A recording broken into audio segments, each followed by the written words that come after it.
first, most of what you write about is well before the time of the WHO, before clinical trials, before giant pharmaceutical companies that produce these fantastic vaccines. So now when you look at the contemporary global response, how do you Mm. grade it? Was it surprising, given this historical knowledge you've got, how we responded this time around?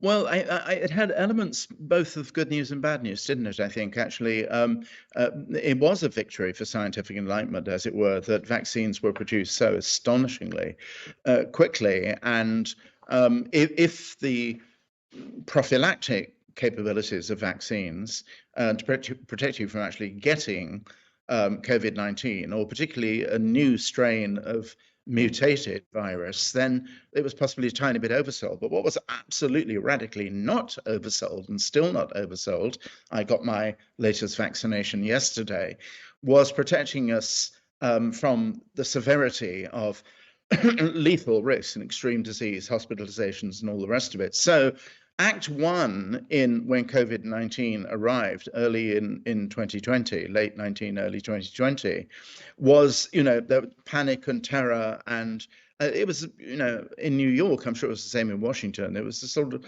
incredibly frightening situation. It wasn't only that everything ground to a halt, the sense in which you could contract this extremely scary, life-threatening, potentially life-threatening disease, infectious disease, but from respiratory droplets, on with the masks and so on. And then followed, with this astonishing breakthrough of the vaccines being made available.